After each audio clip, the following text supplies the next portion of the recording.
Today's Toy Spot, we'll be having a look at the Indie Spotlight. This is the Tick series, which is also Series 2. We're going to be looking at the man himself, the Tick.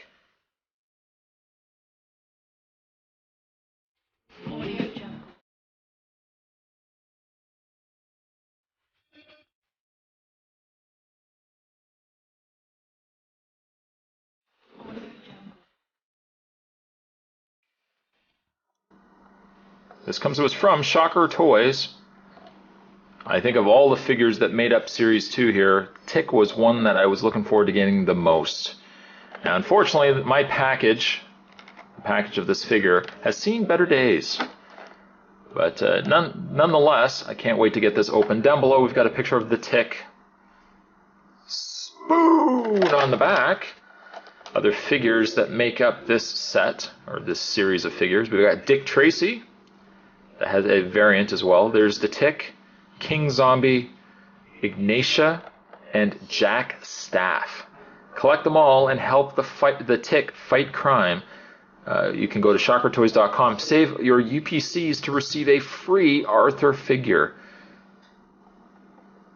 which is something I would love to get as well.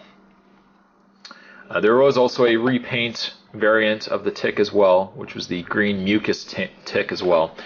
The read-up for Indie Spotlight says Indie Spotlight will feature 18 plus points of articulation in every 6 to 7 inch scaled figure. Shocker Toys wants to have a close relationship with the creators of each character, as you have come to have over the years of reading their books. So our figures will reflect that. We also realize that Indie Spotlight will create its own universe as it grows, so look for a scale to play a big part in expressing the diversity from character to character, with giant robots staring down super-powered vixens and over-muscled supermen going toe-to-toe with sickly inhuman creatures. Will have it all. And Tick is definitely falls into the large super-powered, well, I guess the large muscled supermen. The read-up on Tick says, name, the Tick, occupation, big blue crime fighter. The Tick is an overly dramatic satire of superheroes such as Superman. Tick is known to rant incessantly about the nature of justice using absurd metaphors. He protects the city. He is the wild blue yonder, the front line in the never-ending battle between good and not so good, together with his stalwart sidekick, that's a word I never use, Arthur, and his magnanimous help of some other folks he knows they attempt to bring about justice. Destiny has chosen him. Wicked men, you face the Tick. If his strength is not super, then it is certainly impressive. Arthur says the Tick is stronger than anyone. The Tick's battle cry is said to baffle or stun his opponents. Before battle, he yells out, "Spoon!" That is also one heck of a read-up. Boy, Spot really struggled to get through that one. What Spot is not going to struggle, though, is getting this out of package, because with the beauty of all of these Indie Spotlights, you just have to slide the back card off to get the figure out of package. So Spot's going to take a bit of a break. I'm going to get this opened up, and when we come back, we're going to get a better look at the Tick. Excited? I hope so. Stay tuned, guys. There's more on the way. And before we actually have a look at the figure, I'll just open up there's a little pamphlet inside. There he is right there, my friends. A mail-away Arthur figure. Now, I can't help but wonder if this Arthur figure was ever released. Because I know initially there was going to be a Mr. Gone that was going to be released. And I think they actually scrapped that figure. I wonder if they did the same for Arthur, because even the look on eBay, you can't seem to find Shocker Toys Arthur. So if anyone has seen that, do let me know. I would certainly appreciate that. Zooming the camera back, let's have a look at the Tick. The Tick comes with numerous accessories. I guess his main accessory, if you exclude alternate pieces, he comes with a stop sign. Now there are instructions on the back that you can remove the stop sign here from the piece of gravel or asphalt or pavement. You can remove it and slide it into his hand. We'll get into that in a second, but the detail on the stop sign is pretty neat. Looks like he's been certainly hitting something with the stop sign. some dirt and debris all over it. And putting that down for a second. You know what, actually, we'll get into that right now. You'll see that the tick has two hands. That's the way the human body works, Spot. He has two hands, but you'll notice that they're both closed fist. He does also have a slightly more open fist that I'll just take the hand out. It's just pegged into place, as you can see. And make sure we get the right hand going on here. One thing I would certainly like to know is for how different this is to this hand, why they didn't just simply have, it didn't have to have both, but why didn't it just simply have one hand look like this, one hand look like that, and to save packing what I think to be unnecessary alternate hands. It'd be different if the hands were so different from one another, like an open hand or, you know, a grabbing something. But these aren't very different from one another, that they should have easily just packaged the figure just with these hands and called it a day. Going back to his stop sign, we'll just pull it out of the pavement here. Now the instructions actually say you can take the top piece off too and slide it into his hand. I don't understand why, because really once you take it out of the pavement, you really don't need to necessarily take the top piece off, because you can easily just slide it into his hand. Stop. Once it's in his hand, if you want to, you can take the asphalt or pavement piece, just peg that back into the bottom, and there you've got the tick with his stop sign. Stop. I don't know if I'll likely display him with the stop sign, but it's there. It's there if you want. You know what, for the sake of this, the rest of this review, I'm just going to take this stop sign out. Like so. Peg it back into the bottom, so I don't want to lose that piece. We'll just put that down. We'll first have a look at Tick's face, because he does have two faces. He's got the more jovial, I'd like to call this the more clueless face of Tick.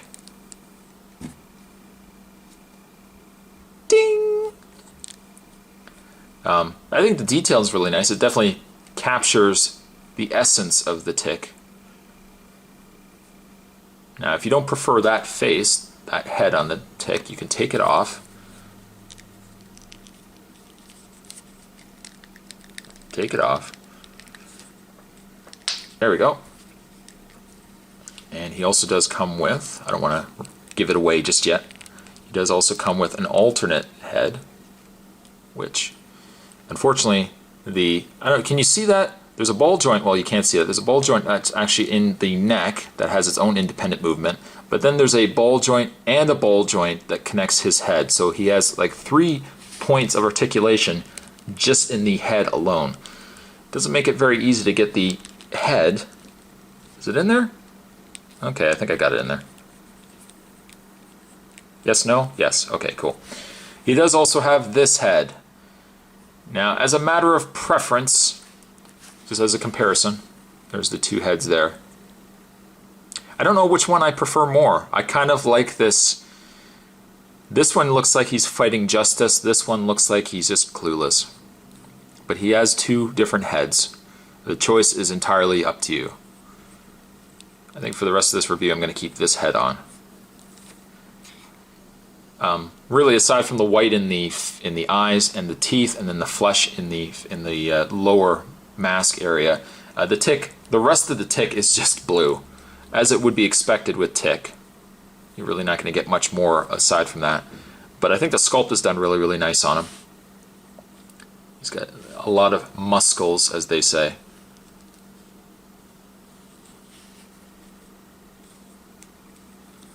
I don't really have a good scale comparison. A good scale comparison would be another Shocker toy, but he's definitely a large figure. I would gauge him probably at around, he definitely tops 7 inches. Now, I do have one small problem with the figure. The upper torso doesn't bother me so much. I find the lower legs, especially in the knees, he's very weak in the knees. And I don't necessarily say it's just my figure. I think just the way he was designed. Even if you have a figure that's relatively stiff in the knees here, I think in time, just because Tick is very top heavy, these knees I think will get loose on your figure as well. If you say, well, Spot, my figure is just fine. I think in time though, these knees will get rather loose. In the way of Tick's articulation though, as I mentioned before, he has 2 points of articulation in the neck, although this head I don't find gets as much movement as this head, even though they're exactly the same. But he does rotate left and right, up and down. His neck also is on an independent ball joint, where you can rotate the neck. Whoops. So much so I just popped the head off. There we go. His shoulders, as you can see, are on a ball joint, so they rotate all up and down, left and right, all the way around. He has only a single, well, he has 2-point bend in the arms, but there's no rotation in the forearms, which I think is a missed opportunity. He does have a ball joint in the hand, which at least is a saving grace. He has a ball jointed upper torso. He has a lower torso waist ball joint. He has, I think, it does look like it's ball jointed in the upper thigh area as well. As I mentioned, 2-point bend in the knee and a ball jointed foot. So you can get him in lots of positions. I'm just really worried. I might have to try to do something to fix the knees here. The knees definitely are a loose, ongoing problem. Can I say ongoing problem? I think the only thing that would really make Tick also a better figure is just to have Arthur next to him. You really can't have Tick without Arthur. Just a great figure overall, though. Yes, despite the hiccups of bad knees, I think if you're a Tick fan, this is definitely a Tick figure to get. Tick, by the way, I'm going to give him a 9.5. And today's Toy Spot, we're having a look at the Shocker Toys Now Playing Presents Series 2, The Tick. Spoon! Thanks for watching, guys. I'll see you guys next time. Oh, and it was Indie Spotlight. I don't know why I said Now Playing Presents. Shocker Toys, Indie Spotlight. Tick good. Yum yum good, pick 'em up. See you guys next time. Bye now.